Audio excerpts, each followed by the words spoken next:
প্রিয় বন্ধুরা, আসসালামু আলাইকুম। আমি এখন পড়তে যাচ্ছি তিন গোয়েন্দা ভলিউম 14 এর পায়ের ছাপ গল্পের দ্বিতীয় অংশ। চলুন তাহলে শোনা যাক। 5। এই, তোর সাদা শার্টটা গায়ে দে, মেরি চাচি বললেন, আর নীল ব্লেজারটা এই গরমের মধ্যে দে, গায়ে দে।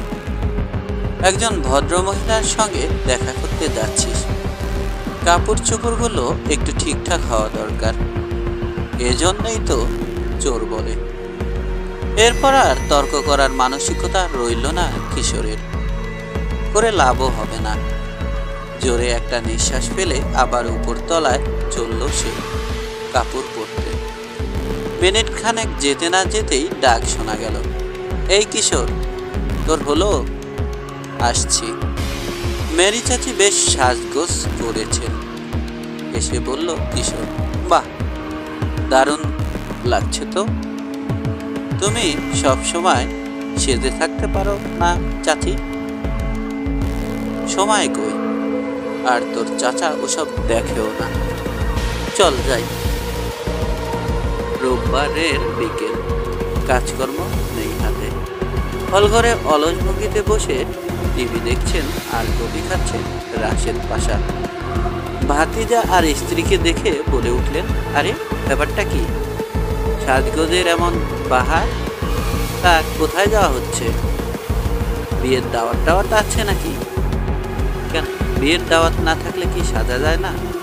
মুখ ঝামড়া দিলেন চাচি। না না, তা যাবে না কেন? সাজতে দেখি না তো, তাই। সারাক্ষণ তো ওই এক জিন্সের প্যান্ট আর শার্ট, তো আর কি পরবো? স্কার্ট পরে কি কাজ করা যায়? কিশোরের হাত ধরে টানলেন মেরি চাচি। এই কিশোর, আয়। হাইওয়ে ধরে হেঁটে চলেছে দুজনে। একসময় দক্ষিণে মন নিল। সকাল থেকেই কুয়াশা পড়ছে। আচমকা একটা জোরালো বাতাস এসে এই এতক্ষণ পর উড়িয়ে নিয়ে গেল কুয়াশা। রোদে চকমক করে উঠল সাগর। রাস্তায় লোক চলাচল খুব কম, বিশেষ করে পথচারীদের। তবে গাড়ির ভিড় বাড়ছে। রকি বিচ বেকারিটা পার হয়ে ওশনসাইড ইনের কাছে চলে এলো কিশোরেরা। জায়গাটার বেশ যত্নার্থী করে মিস হবসন। সরাইখানাটার কথা বললেন মেরি চাচি। রাস্তা পেরোতে গিয়েই থমকে গেলেন। একটা বুইক গাড়ি ছুটে আসছে। জ্বলন্ত চোখে ওটার দিকে তাকালেন তিনি।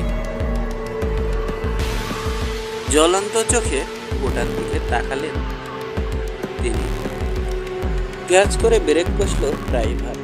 তাড়াতাড়ি ওটার সামনে দিয়ে পার হয়ে গেলেন চাচি, পিছে পিছে কিশোর। সরাইখানায় ঢুকে বেল বাজিয়ে মিস হবসনকে ডাকলেন তিনি। ডেস্কের ওপাশের একটা দরজা খুলে গেল। দিলেন এক মহিলা। মাথার চুল সাদা হয়ে গেছে। মেরি চাচিকে দেখেই আনন্দে প্রায় চিৎকার করে উঠলেন, আরে মেরি যে, ভুল দেখছি না তো? হাত বাড়িয়ে এগিয়ে এলেন মহিলা। নিশ্চয় মুরগির মাংস রান্না করেছিলেন। তার গায়ে গন্ধ পেল কিশোর। কিশোরের দিকে তাকিয়ে তিনি বললেন, ছেলেকেও নিয়ে এসেছো? কেমন আছিস রে? ভালো, ঘাড় কাত করে জবাব দিল কিশোর।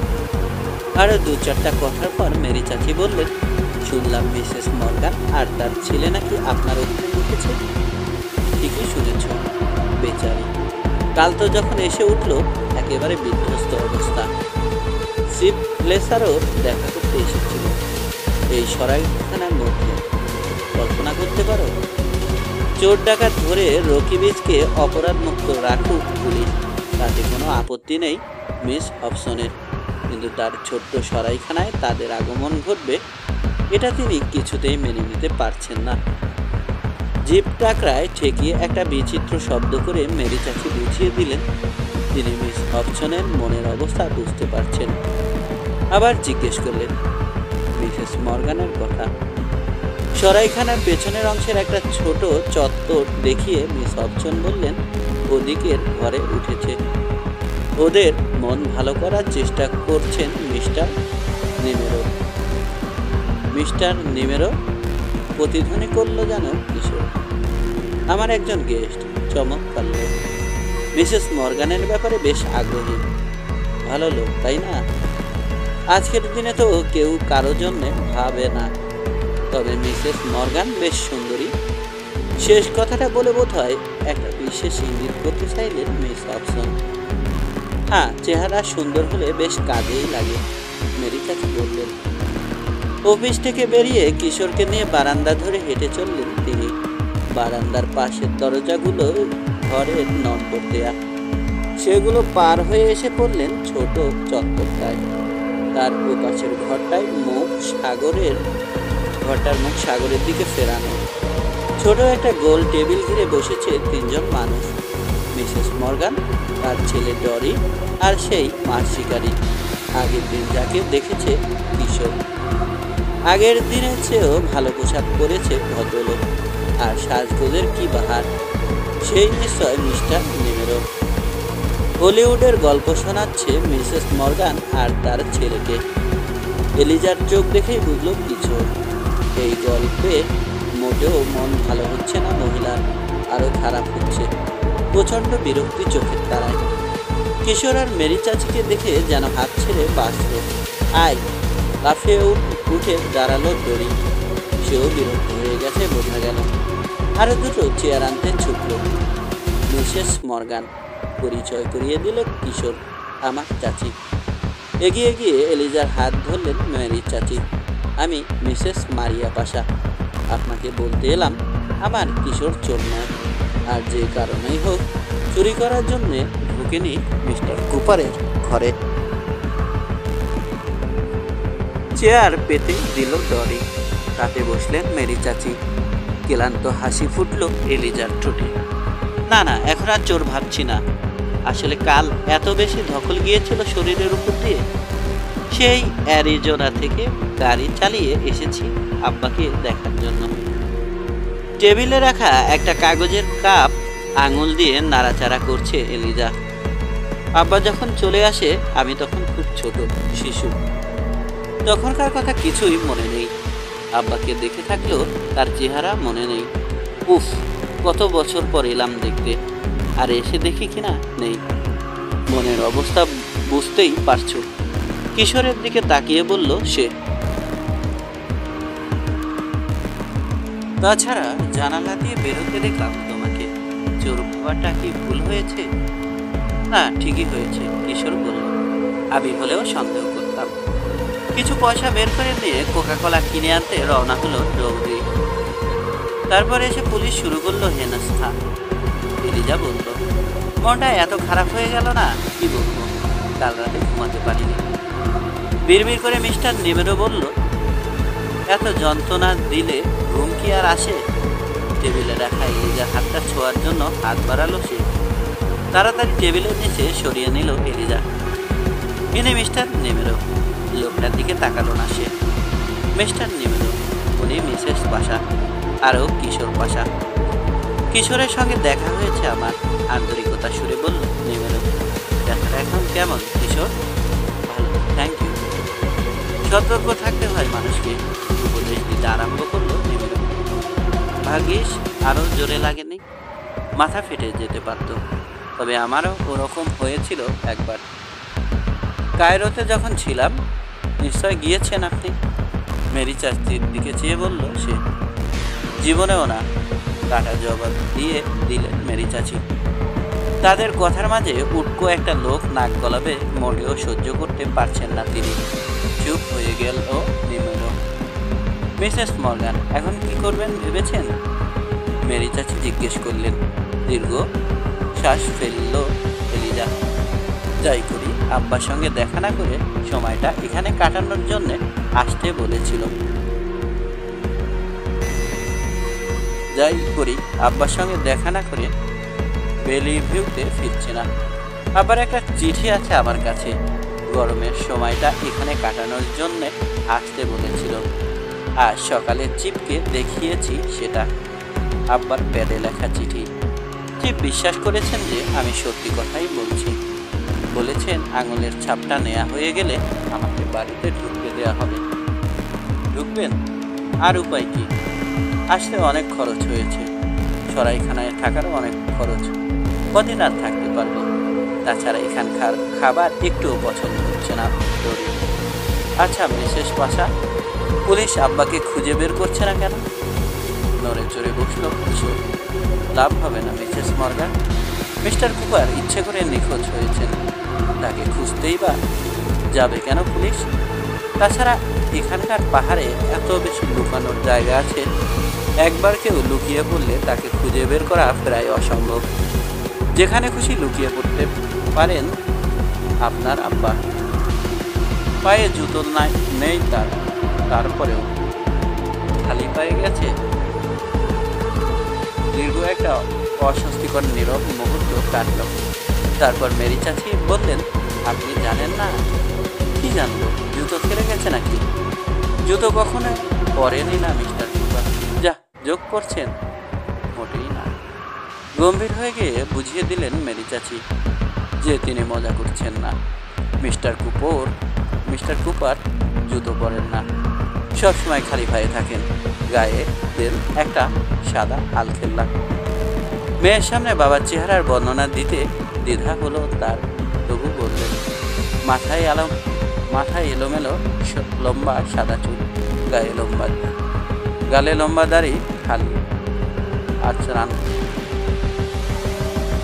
ড্রিঙ্কস নিয়ে ফিরে এলো ডোরি।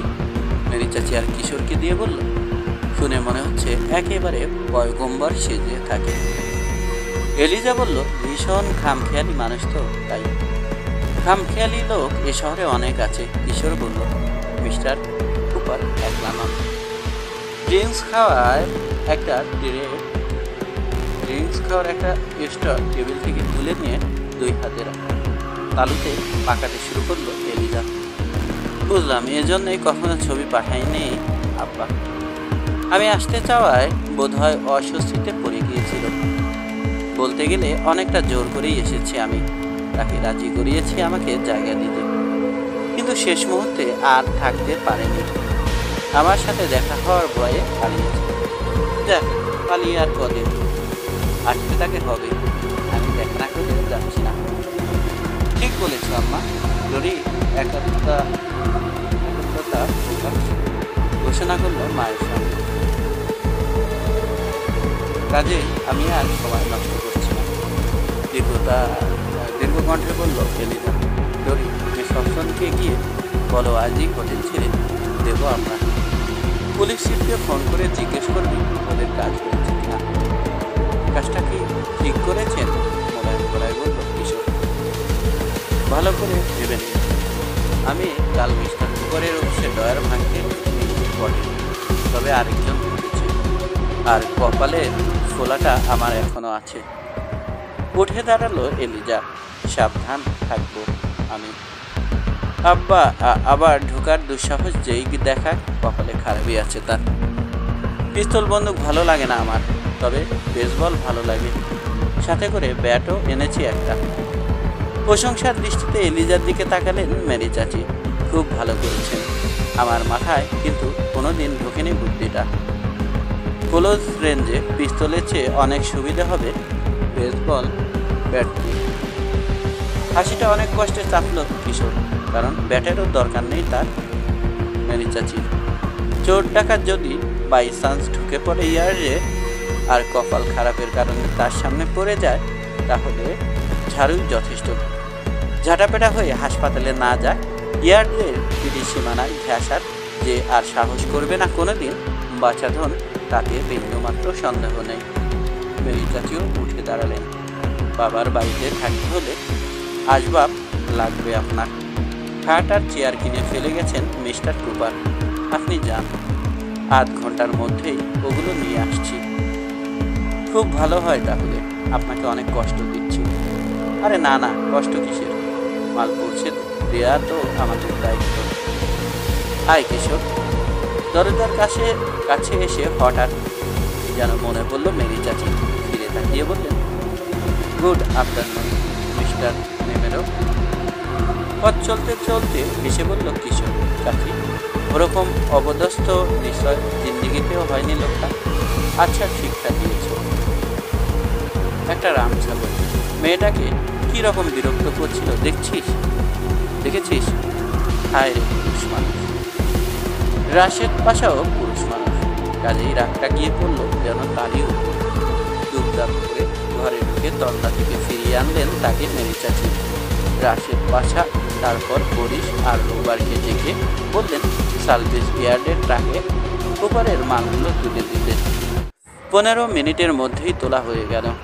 কুপার কেনার সময় পাননি বটে, কিন্তু মেরি চাচু দিতে ভুললেন না গোটা 2 চেস্ট অফ ড্রয়ার।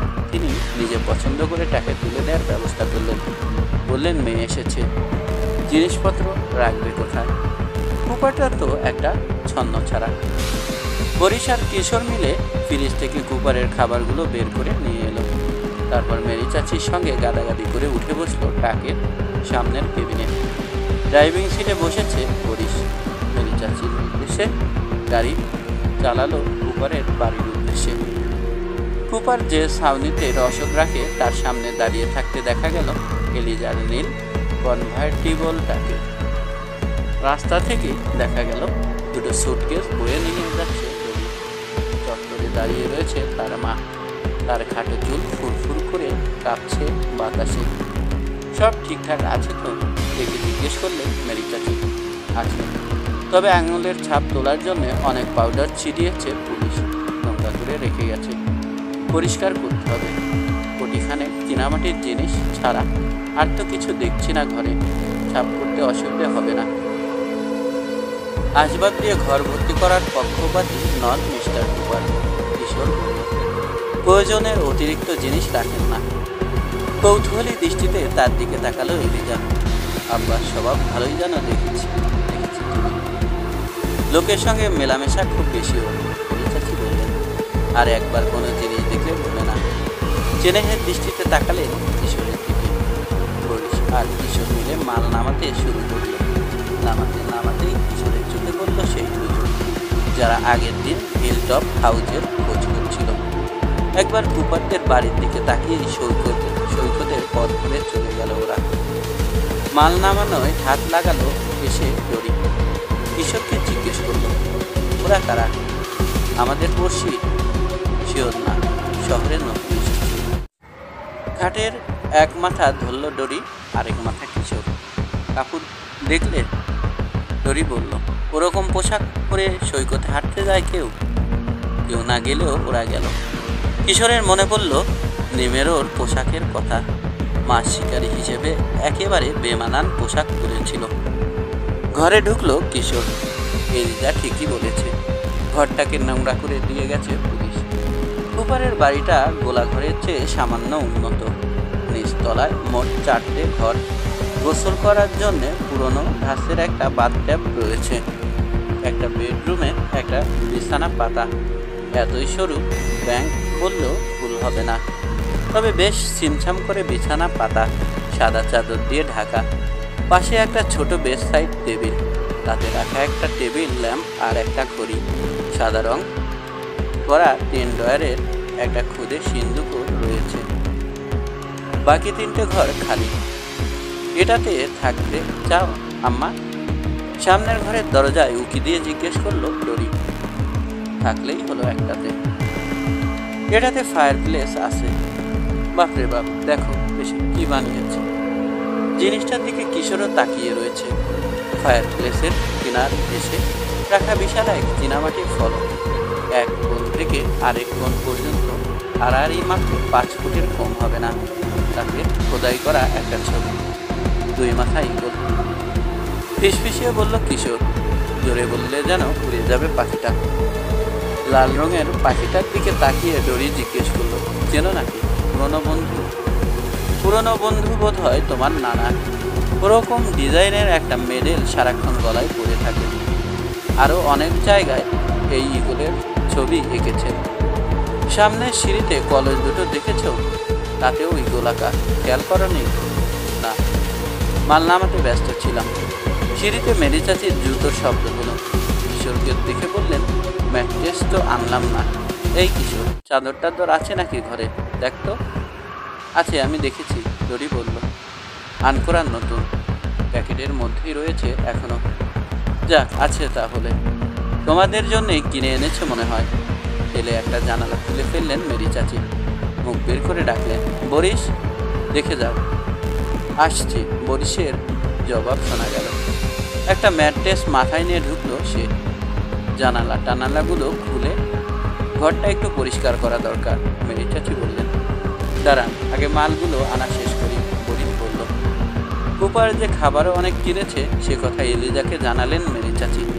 ট্রাক থেকে সেগুলো নামিয়ে আনতে গেল মহিলা। দুটো ব্যাগ দু হাতে নিয়ে ফিরে এলো। সোজা চলল রান্নাঘরের দিকে। যেতে যেতে বলল, আমাদের জন্যই কিনেছিল আব্বা, যাক না খেয়ে মরবো না। কিশোরও একটা প্যাকেট নামিয়ে এনেছে, সেটা নিয়ে চলেছে এলিজার পেছনে। হঠাৎ দাঁড়িয়ে গেল মহিলা। আর একটু হলেই তার গায়ের উপর গিয়ে পড়েছিল কিশোর। হাত থেকে ব্যাগ খসে গেল মহিলার। তারপর শুরু হলো চিৎকার। এলিজার পাশ কাটিয়ে লাফ দিয়ে এগিয়ে গেল কিশোর। কি দেখে চিৎকার করেছে দেখার জন্যে। ভাড়ারের দরজার কাছে আগুনের 3টে অদ্ভুত সবুজ শিখা লাফিয়ে উঠেছে, দপদপ করে জ্বলছে। কি হয়েছে কি হয়েছে বলতে বলতে ছুটে এলেন মেরি চাচি। তার পেছনে এলো বরিশ। স্তব্ধ হয়ে দেখছে কিশোর। এলিজাও চুপ, চিৎকার থেমে গেছে। দুজনেই তাকিয়ে রয়েছে ভুতুরে আগুনগুলোর দিকে। হায় আল্লাহ, দম বন্ধ করে ফেললেন মেরি চাচি। আস্তে আস্তে নিচু হয়ে গেল আগুনের শিখা। দপদপ করলো কয়েকবার। শক্তি কমে এসেছে। নেমে গেল এক সময়। সামান্যতম ধোয়া দেখা গেল না। ঘটনাটা কি? যদিও দেখেছে ব্যাপারটা, আর সবার মতোই অবাক হয়েছে। রান্নাঘরের ভেতরে ঢুকলো দড়ি, কিশোর আর বরিশ। যেখানে আগুন জ্বলছিল খানিক আগে তার কাছে এসে দাঁড়ালো। কুসংস্কার খুব বিশ্বাস করে বরিশ। বুকে কুরুশ আঁকলো সে আঙুল দিয়ে। তারপর বিড়বিড় করে বলল, কুপার, কুপার ছাড়া আর কেউ না, মরে ভূত হয়ে গিয়েছে। এখন এসেছে ঘরে যারা থাকবে তাদের জ্বালাতে। অসম্ভব বলল বটে কিশোর, কিন্তু কোনো যুক্তিও দেখাতে পারল না। স্পষ্ট দেখতে পাচ্ছে 3টে পায়ের ছাপ, খালি পায়ে। 6 পুলিশকে ফোন করতে পাঠান হলো বরিশকে। কয়েক মিনিটের মধ্যে পৌঁছে গেল পুলিশ। দলগঠুরি থেকে শুরু করে চিলেকোঠা পর্যন্ত কোনো জায়গায় বাদ দিল না ওরা, কিন্তু কিছুই পেল না। আগুন লাগার কারণ বুঝতে পারল না। পায়ের ছাপগুলো কোথা থেকে এলো তাও বোঝা গেল না। পায়ের ছাপগুলো মেপে দেখলো অফিসার ম্যাকেনা। মেঝেতে যেখানে আগুন লেগেছে সেখানে কিছু কাপড় পরা ছাই পড়ে আছে। ওই কাপড়কে বলে লিনোলিয়াম। খানিকটা ছাই তুলে নিয়ে একটা খামে ধরে পকেট রাখলো সে। তারপর শীতল দৃষ্টিতে তাকালো কিশোরের দিকে। নিশ্চয় কিছু জানো তুমি, এবং সেটা লুকাচ্ছ পুলিশের কাছে, বাধা দিলেন মেরি চাচি। আশ্চর্য কথা, কিশোর জানবে কি করে? সারাটা দিন আমার সঙ্গে ছিল। আগুন লাগার সময়ও রান্নাঘরে ছিল না। মিসেস মর্গানকে সাহায্য করছিল ট্রাক খাবার নামিয়ে আনতে। তাই নাকি? অদ্ভুত কিছু ঘটলেই তার কাছাকাছি দেখা যায় কিনা ওকে, তাই বললাম। ঠিক আছে, না জানলে নেই। এলিজার দিকে তাকালো অফিসার। আপনার জায়গায় আমি হলে এখনই পালাতাম এখান থেকে, সরাইয়ে গিয়ে উঠতাম। কাঁদতে বসে গেল এলিজা। ম্যাকেনার উপর রেগে গেলেন মেরি চাচি, কিছু বললেন না। কেটলিতে করে চুলো চায়ের পানি চাপালেন। তিনি বিশ্বাস করেন অনেক সমস্যায় আসে জীবনে, যেগুলো দূর করতে 1 কাপ ভালো চায়ের চুরি দিন। পুলিশ চলে গেল। বাইরে বেরিয়ে এলো কিশোর আর দড়ি। বসলো সিঁড়ির উপর। দুটো কলস যেখানে রাখা আছে। বরিশের কথা মানতে আমার আপত্তি নেই, ডরি বলল। আমার নানা মরে গেছে, আর তার ভূত বিশ্বাস করি না আমি, দীর্ঘ কণ্ঠে বলল কিশোর। তোমারও করা উচিত নয়। আর বেঁচে থেকেও এসে তোমাদেরকে ভয় দেখিয়ে তাড়াবেন কুপার, এটাও হয় না। তোমাদেরকে আসতে বলেছেন তিনি, জিনিসপত্র কিনেছেন থাকার ব্যবস্থা করতেন, তারপর এরকম করবেন, এটা হতেই পারে না। সত্যি কথা বলবো, আমি ভয় পাচ্ছি। নানা যদি মারা নাই গিয়ে থাকে, কোথায় আছে এখন? সম্ভবত পাহাড়ে। কিন্তু কেন? অনেক কারণেই থাকতে পারে। তোমার নানা সম্পর্কে কতটা জানো? বেশি কিছু না, স্বীকার করলো ডরি। শুধু মায়ের মুখে যা শুনেছি ব্যাস। আম্মাও বেশি কিছু জানে না। একটা কথা অবশ্য জানি, নানার আসল নাম কুপার নয়।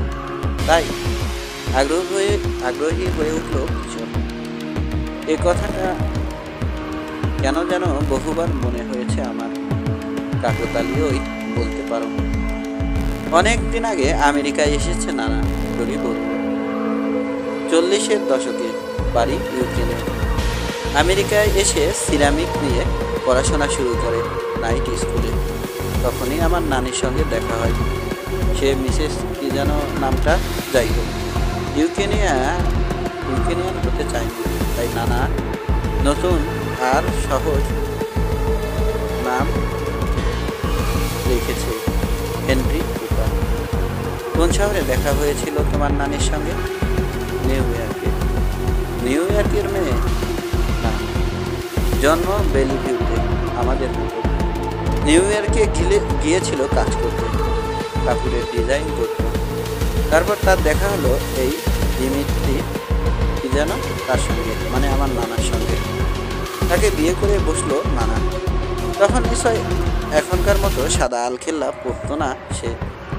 তাহলে সহ্য করতো না নানি। পোশাকের ডিজাইনার, তার উপর আমেরিকান মহিলা। ওরকম খাপ ছাড়া পোশাক কি আর পছন্দ করে? তোমার নানির কথা মনে আছে তোমার? অল্প অল্প। আমি ছোট থাকতেই মারা গেছে নিউমোনিয়ায়। একজন পোশাকের কারিগর, আরেকজন চীনামাটির। কিন্তু যদ্দূর জানি দুজনে মিলেও রোজগার তেমন ভালো করতে পারেনি শুরুতে। এর কারণ নাকি নানা ছোট একটা দোকান দিয়েছিল। কাজও খুব ভালো পারত, কিন্তু সব সময় নাকি নার্ভাস হয়ে থাকতো। কাজে মন বসাতে পারত না। কিসের ভয় পেত কে জানে। প্রতিটি দরজায় অন্তত 3টি করে তালা না লাগিয়ে ঘুমোতে যেত না। এসব নিয়ে খটমট লেগে যায় নানির সঙ্গে। তাছাড়া সারাক্ষণ কাদা আর কেমিক্যালের গন্ধ সইতে পারত না নানি। শেষে একদিন আলাদা হয়ে গেল দুজনে। আমার মা তখন নানির পেটে। তাকে নিয়েই বেলিভিউতে ফিরে গেল নানি। নানার কাছে আর কখনো ফিরে যায়নি। কখনো না। একবার বোধহয় দেখতে গিয়েছিল নানা। আমার মা তখন জন্মেছে, তবে নানি কখনো নানার কাছে যায়নি। নিচের ঠোঁটে চিমটি কাটল কিশোর। কুপারের নিঃসঙ্গ জীবনের কথা ভেবে খারাপই লাগছে তার। সাগর পাড়ে এতগুলো বছর একলা কাটালো কি করে লোকটা। নানা কিন্তু নানিকে কখনো ভোলেনি, ডরি বলল। প্রতি মাসে নিয়মিত টাকা পাঠিয়েছে, অবশ্যই আমার মায়ের খরচ। তারপর আমার মাও বড় হলো, একদিন বিয়ে করলো। সেই বিয়েতে দারুণ একটা টি সেট পাঠিয়েছিল নানা উপহার। নানির কাছে চিঠি লিখতো নানা, খোঁজ খবর নিত। নানি মারা গেলে আম্মার কাছে লিখত। কদিন আগেই লিখেছে, তোমার আব্বা? ও, আব্বা খুব ভালো লোক। যোদ্ধা ফুটলো ডরির চোখে। বেলিভিউতে একটা হার্ডওয়্যারের দোকান আছে আমাদের। আমাকে নিয়ে আম্মা এখানে আসার ব্যাপারে মত ছিল না তার, তবে অমতও করেনি। তোমার নানা ক্যালিফোর্নিয়ায় চলে এলো কেন জানো কিছু? সম্ভবত আবহাওয়া ভালো বলেই অনেকে আসে এখানে, তাই না? অন্য কারণেও আসে। সৈকতে যাওয়ার পথটার উপর কিশোরের নজর। দুটো লোক উঠে এলো সে পথ ধরে। মেইন রোড পার হয়ে হিলটপ হাউসে ওঠার গলি ধরে উপরে উঠতে শুরু করলো। উঠে দাঁড়িয়ে একটা কলসের পায়ে হেলান দিল কিশোর। আনমনেই হাত বোলালো একবার ঈগলের একটা মাথায়। নিজেকেই যেন বলল, এক সারি রহস্য। কুপার কেন গায়েব হয়ে গেলেন আচমকা? গতকাল কেন তার অফিসে চুরি করে তল্লাশি চালানো হলো? রান্নাঘরে পায়ের ছাপের উপর অদ্ভুত আগুনটা জ্বলল কিভাবে? কে জ্বাললো? আর কুপারের একটা মেয়ে আছে, নাতি আছে, তাদের সঙ্গে যোগাযোগ আছে তার এতদিন ধরে।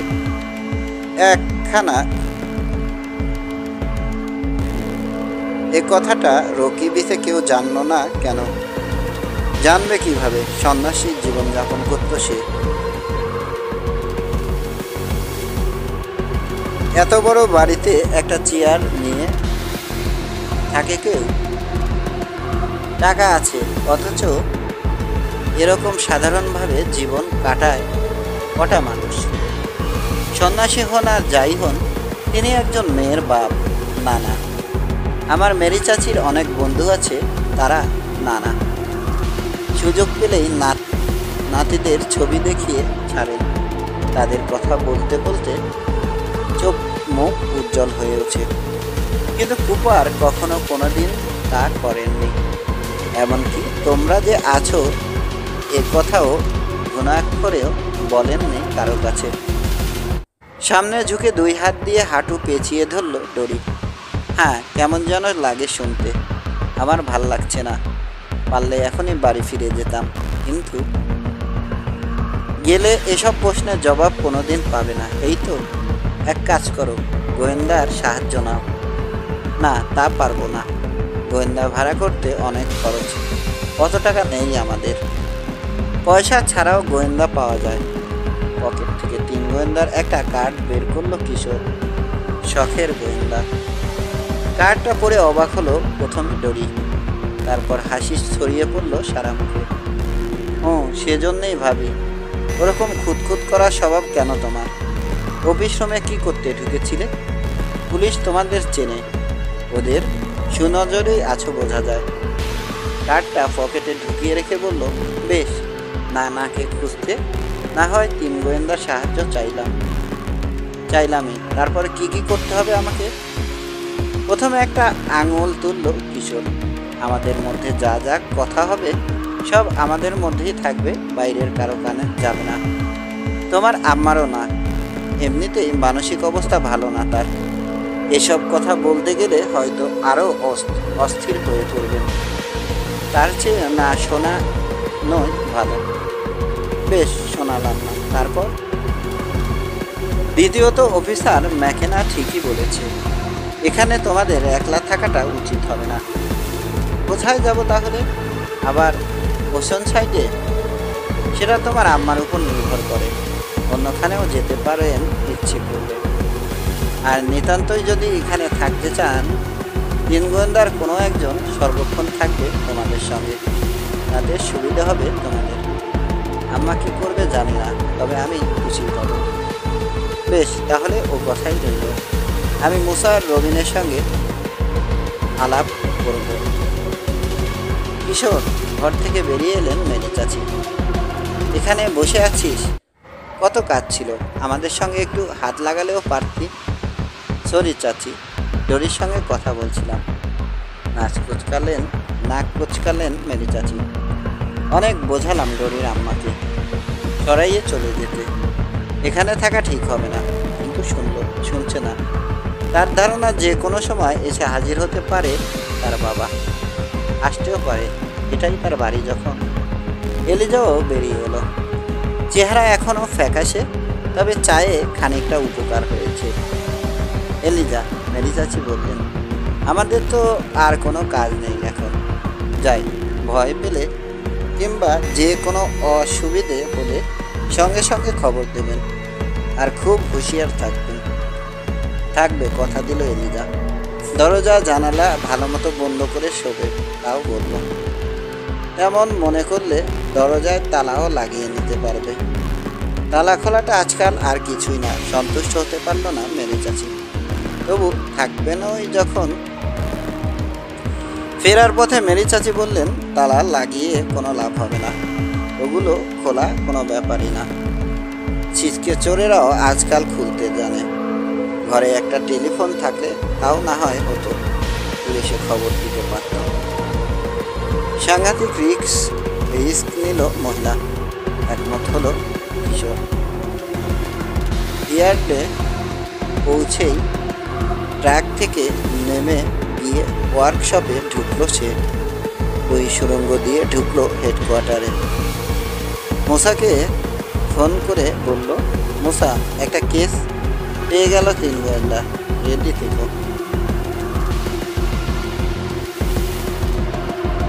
7 বিকেল 5টায় হেডকোয়ার্টারে মিলিত হলো 3 গোয়েন্দা। এলিজা আর ডরি যে কুপারের বাড়িতে উঠে পড়েছে, রান্নাঘরে জ্বলন্ত পায়ের ছাপ দেখা গেছে, সংক্ষেপে জানালো কিশোর। খাইছে, ভয় পেয়ে গেল মোসা। তাহলে সত্যি মরে গেল কুপার?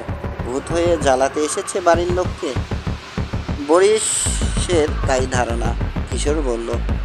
কিন্তু ওই ছাপগুলো কুপারের নয়, আমি শিওর। বহু বছর ধরে খালি পায়ে থাকছে কুপার। খেয়াল করেছ কিনা জানি না, ওভাবে থাকতে থাকতে চ্যাপটা হয়ে ছড়িয়ে গেছে তার পা। কিন্তু যে ছাপগুলো দেখলাম ওগুলো ছোট, কোনো খাটো মানুষের কিংবা মেয়ে মানুষের। এলিজা? না, সে সময় পায়নি। ট্রাক থেকে মাল আনতে গিয়েছিল, তার সঙ্গে আমি ছিলাম। রান্নাঘরে ঢুকতে গিয়ে আলোটা দেখে ঠিক পেছনে ছিলাম আমি। আর সেই বা করবে কেন? কি করে করবে? হিলটপ হাউসের লোকগুলো হতে পারে। সামনের দরজা খোলাই ছিল। ঢুকে কোনো কায়দায় পায়ের ছাপের উপর আগুন জ্বালাবার ব্যবস্থা করে রেখে চলে গেছে। যাকে এখন বলো, হিলটপ হাউস সম্পর্কে কি কি জেনেছ? পকেট থেকে নোটবুক বের করলো মোসা। মিস্টার ডার্বির মেজাজ খুব ভালো ছিল। ঢুকলাম ওর অফিসে, জিজ্ঞেস করলাম ঘাসটা সাফ করা লাগবে কিনা। লাগবে না বললেন। তারপর হিলটপ হাউসের ব্যাপারে আগ্রহ দেখালাম। 15 বছর ধরে তার খাতায় লেখা রয়েছে বাড়িটার নাম। এত বেশি ভাঙা চোরা বিক্রি তো দূরের কথা, ভাড়াও দিতে পারেননি। ছিল খাতায় নাম কাওয়াস্তে। তারপর এলো ওই লোক যে স্থির করেছে রকি পিসে বাড়ি নিতে হলে ওই একটা বাড়ি নেবে। 1 বছরের জন্যে লিজ নিয়ে 3 মাসের অগ্রিম দিয়ে দিল। ওই লিস্টটা নিয়েই কাজ করছিলেন মিস্টার ডার্বি। আমি যখন ঢুকলাম বোধহয় কমিশন কত পাবেন সেটাই হিসেব করছিলেন। টুক করে ভাড়াটের নামটা দেখে ফেললাম। কি নাম? মিশেল ভ্যান হম। দলিলটা রেখে টাইপরাইটার পরিষ্কার করতে লাগলেন মিস্টার ডার্বি। এই সুযোগে অনেকখানি পড়ে ফেললাম। হপ লোকটার আগের ঠিকানা ছিল 1312 উইলশায়ার বুলোভার, লস অ্যাঞ্জেলস। ফাইল ক্যাবিনেটের উপরে রাখা সেন্ট্রাল টেলিফোন ডিরেক্টরিটা নামিয়ে আনলো রবিন। পাতা উল্টে খুঁজতে শুরু করলো নামটা।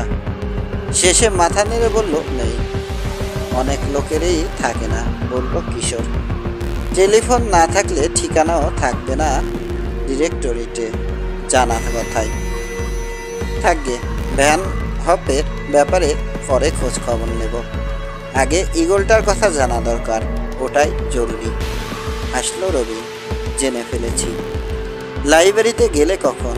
যায়নি, যাওয়াই লাগেনি। বাবা একটা কফি টেবল বুক নিয়ে এসেছে। কি বুক?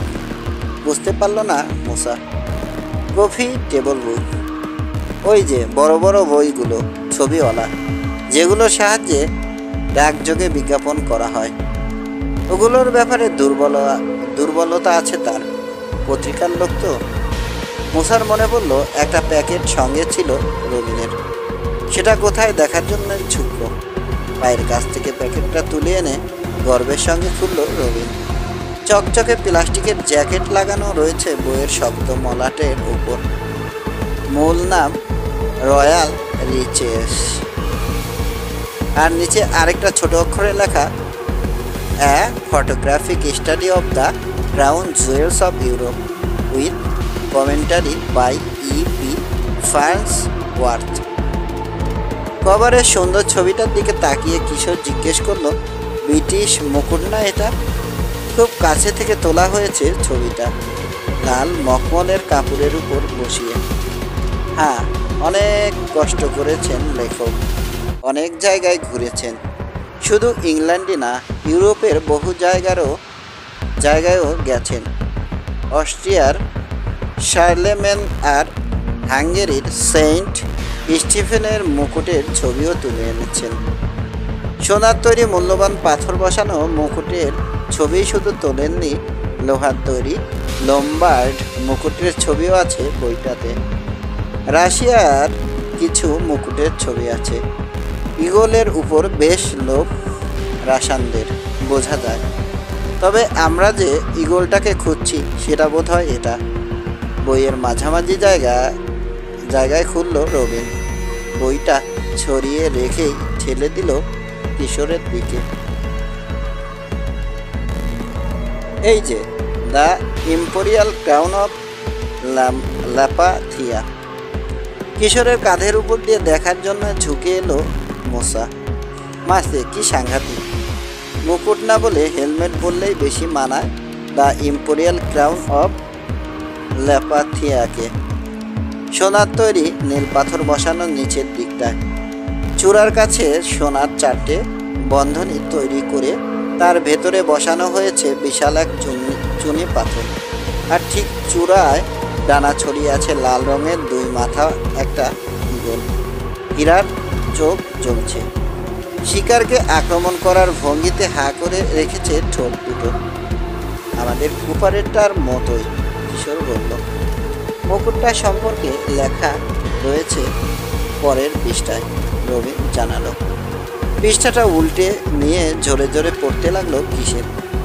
দ্য ইম্পেরিয়াল ক্রাউন অফ ল্যাপাথিয়ার ডিজাইন তৈরি করেছিলেন জনৈক বরিস কেরিনভ 1543 সালে। কার্লনের যুদ্ধে ডিউক ফেডারিক আজিমভ যে হেলমেট পরেছিলেন তার উপর ভিত্তি করেই নমুনাটা তৈরি করেছিলেন শিল্পী। সেই যুদ্ধে বিজয়ী হন আজিমভ। একটা গৃহযুদ্ধের অবসান হয় তাতে। ক্ষুদ্র রাজ্য ল্যাপাথিয়াকে ক্রম ধ্বংসের মুখে ঠেলে দিচ্ছিল যে যুদ্ধ। আজিমভের সৈন্যদের কাছে পরাজিত হওয়ার পর প্রতিজ্ঞা করেন দক্ষিণাঞ্চলের বার্নেরা যে আর কখনো এমন কাজ করা হবে না যাতে ল্যাপাথিয়ার শান্তি নষ্ট হয়। পরের বছর তাদেরকে ম্যাডানহফ দুর্গে আসার জন্য দাওয়াত করেন ডিউক ফেডারিক। তাদের উপস্থিতিতে নিজেকে রাজা বলে ঘোষণা করেন। ব্যারনেরা তখন দুর্গের ভেতরে, তাদের সৈন্য সামন্ত কেউ নেই সঙ্গে। ডিউককে রাজা বলে মেনে নিতে বাধ্য হলেন। একজন মানতে রাজি হননি, তার নাম ইভান দ্য বোল্ড। কথিত আছে দুঃসাহসী এই যোদ্ধাকে নাকি দুর্গের প্রধান হলঘরে অনেক গণ্যমান্য লোকের চোখের সামনে মাথা কেটে হত্যা করা হয়। তারপর তার কাটা মুন্ডু বর্ষায় গেঁথে রেখে দেওয়া হয় দুর্গের সমরাস্ত্র রাখা হতো যে ঘরে, সেখানে শোভাবর্ধনের জন্য। 1544 সালে ম্যাডানফ দুর্গের গির্জায় রাজা ফেডারিক I অব ল্যাপাথিয়ার অভিষেক অনুষ্ঠিত হয়। তার মাথায় পরানো হয় মুকুটটা, দ্য ইম্পেরিয়াল ক্রাউন অফ ল্যাপাথিয়া। পর থেকে 400 বছর ওটা আজিমভ পরিবারের দখলে ছিল। শেষ ওটা মাথায় পড়েন রাজা উইলিয়াম IV 1913 সালে। 1925 সালে আজিমভ পরিবারের উচ্ছেদের পর মুকুটটাকে রাষ্ট্রীয় সম্পত্তি বলে ঘোষণা করা হয়। ম্যাডানহফের ন্যাশনাল মিউজিয়ামে এখন রাখা আছে ওটা। ডিউক ফেডারিকের কঠোর শাসনামলেই দুর্গের চারপাশে গড়ে ওঠে শহর, আর ওই শহরই এখন রাজধানী হয়ে গেছে দেশটার। ইম্পেরিয়াল ক্রাউনের আরেক নাম আজিমভ ক্রাউন, খাঁটি সোনার তৈরি। ল্যাপিস লাজুলি পাথর বসানো রয়েছে নিচের দিকে। উপরের অংশে রয়েছে বিশাল এক চুনি পাথর। শোনা যায় ওটার মালিক নাকি ছিল ইভান দ্য বোল্ড। তার মৃত্যুর পর তার সম্পত্তি তছনছ করে ফেলা হয়, চলে যায় রাজার দখলে। আজিমভদের পারিবারিক চিহ্ন হলো 2 মাথা ঈগল। কেরিনভ পাখিটাকে সোনা দিয়ে বানিয়ে তার উপর এনামেলের রং করে দেন। চোখ তৈরি করেন হীরা দিয়ে। ওসব পাথরের এক একটার ওজন 2 ক্যারেট করে। পড়া থামিয়ে পাতা উল্টে মুকুটের ছবিটা দেখতে লাগলো আবার কিশোর। উপরে ওঠার এটাই সবচেয়ে সহজ পথ, তিক্ত কণ্ঠে বলল মোসা। প্রতিপক্ষকে খুন করে ফেলা এবং পারলে তার সমস্ত সম্পত্তি লুট করে নেয়া। সত্যি, রবিন বলল। লোকটাকে মেরেও ফেললো, আবার তার পাথরটা ছিনিয়ে এনে নিজের মুকুটে লাগালো। কত বড় হারামি লোক হলে ওরকম করতে পারে? তখনকার দিনে আসলে ওরকম আচরণই করত ক্ষমতাশালীরা, বলল কিশোর। এখনো কি আর কম করে নাকি? মানুষের স্বভাব প্রাগৈতিহাসিক কালেও যা ছিল এখনো তাই আছে, এতটুকু বদলায়নি। এই তো এই শতকে 1925 সালে কি কাণ্ডটা হলো লাপাথিয়ায়। নোটবুক বের করলো রবি। এনসাইক্লোপিডিয়া ঘেটে বের করেছি। বিশ্বাস করবে, রাজ্যটা এখনো আছে। তার মানে শক্তিধররা গিলে ফেলেনি এখনো? কিছুটা অবাকই হলো কিশোর। না, এখন ওটার নাম রিপাবলিক অফ লাপাথিয়া। আয়তন 73 বর্গ মাইল, লোক সংখ্যা 20,000, প্রধান উৎপাদন পনির। সামরিক বাহিনীর সদস্য সংখ্যা 350, তার মধ্যে 45 জনই জেনারেল। প্রতি 10 জন সৈন্যের জন্য একজন করে জেনারেল। বিশ্বাস করতে পারছে না মোসা। সবাই জেনারেল হয়ে গেলেই বা ক্ষতি কি? হাসলো কিশোর, রবিনের দিকে তাকালো। আর কি আছে? 35 জন জেনারেল আর প্রতিটি প্রদেশের একজন করে লোক নিয়ে governing body, the national assembly of Lapathia. ওইটুকু দেশ, তার আবার 10টা প্রদেশ। জেনারেলরাই তাহলে দেশ চালাচ্ছে? কিশোর বলল। প্রেসিডেন্ট নির্বাচনও ওরাই করে, বলল রবিন। অ্যাজিমভদের কি খবর? মোছা জানতে চাইল। নেই আর, এখন টিকতে পারেনি। 1925 সালে শেষ রাজা ছিলেন উইলিয়াম IV। রাজকোষ খালি হয়ে আসছে তখন। একজন লাপাথিয়ান লেডিকে বিয়ে করেছিলেন রাজা, তার চাচাতো বোন। ওই মহিলাও একজন অ্যাজিমভ। রক্তে রয়েছে খরচের নেশা, উশৃঙ্খলতা। ওই মহিলাও তা এড়াতে পারেনি, ভীষণ খরচ করত। হীরার ব্রেসলেট প্যারিস থেকে আনা ছিল। প্যারিস থেকে আনা গ্রাউন্ড আর এমনি সব দামি দামি জিনিস ছাড়া পড়তো না। 4টে ছেলে মেয়ে ছিল, ঘোড়া ছিল, রাজকোষ খালি। খরচ করতে করতে ফতুর হয়ে গেলেন রাজা উইলিয়াম। দেনায় জড়িয়ে পড়লেন। শেষে সেই টাকা জোগাড় করার জন্যে কর বসিয়ে দিলেন পনিরের উপর। প্রতি পাউন্ড পনিরের জন্য বাড়তি কর জোগাতে হলো লাপাথিয়ান ডেইরি ফার্মগুলোকে। স্বভাবতই বিরক্ত হয়ে উঠল লাপাথিয়ানরা। জেনারেলরা দেখলো এই সুযোগ। রাজার জন্মদিন আসা পর্যন্ত অপেক্ষা করলো তারা, কারণ সেদিন রাজ্যের লোক এসে জড়ো হবে রাজপ্রাসাদের সামনে। লোকেরা এলো নির্দিষ্ট দিনে।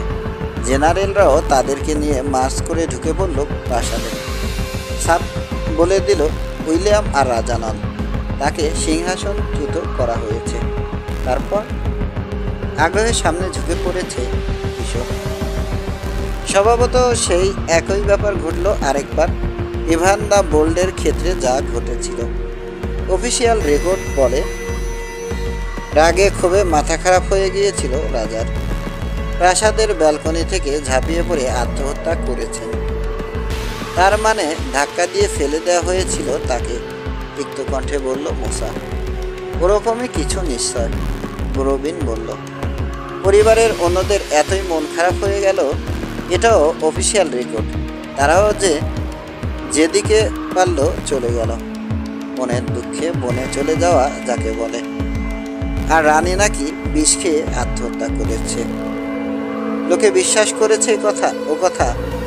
আশেপাশের এতগুলো জেনারেল আশেপাশে এতগুলো জেনারেল, সন্দেহ প্রকাশ করে কার ঘাড়ে কটা মাথা। তবে জেনারেলরা ক্ষমতা নিয়ে সঙ্গে সঙ্গে পনিরের উপর থেকে কর্মকুব করে দিল। লোকেও আর রাজার মৃত্যু নিয়ে মাথা ঘামালো না। প্রাসাদটাকে করে ফেলা হলো ন্যাশনাল মিউজিয়াম। কিশোর বলল, ফ্যান্টাস্টিক কাহিনী। এই হয়, কর যখন বোঝা হয়ে ওঠে আর সহ্য করে না মানুষ, বিদ্রোহী হয়ে ওঠে। এই আমেরিকার কথাই ধরো, চায়ের উপর কর বসানোতেই রেগে গিয়েছিল জনতা। আমেরিকার রেভলিউশনের কারণ ওই কর। তো অ্যাজিমভরা কি সবাই শেষ? কেউ বেঁচে নেই? বইতে অনেক খুঁজেছি।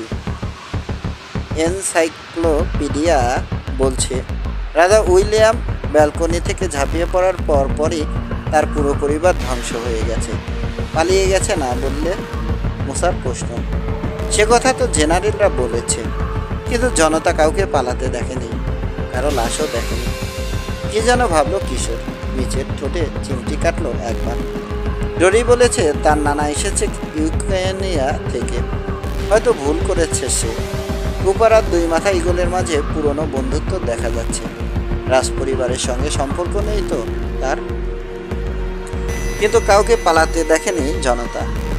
রবিন বলল, না পালানোর দুটো অর্থ হতে পারে, হয় সবাইকে খুন করে ফেলেছে বিদ্রোহী জেনারেলরা, নয়তো সবাই আত্মহত্যা করেছে। সামান্য কেঁপে উঠল মুসার কণ্ঠ, গায়ে কাটা দিল বোধ হয়। কিন্তু এক পরিবারের সবাই আত্মহত্যা করেছে, এটা বিশ্বাস করা যায় না। ঠিক, কিশোর বলল। রাশিয়ান রোমানভদের কথা শুনেছ? শুনেছি, মাথা ঝাঁকালো রবিন। পাইকারি হারে খুন করা হয়েছিল ওদের। বলা যায় না কুপার রাজ পরিবারের লোক না হয়ে জেনারেলদেরও কেউ হতে পারে।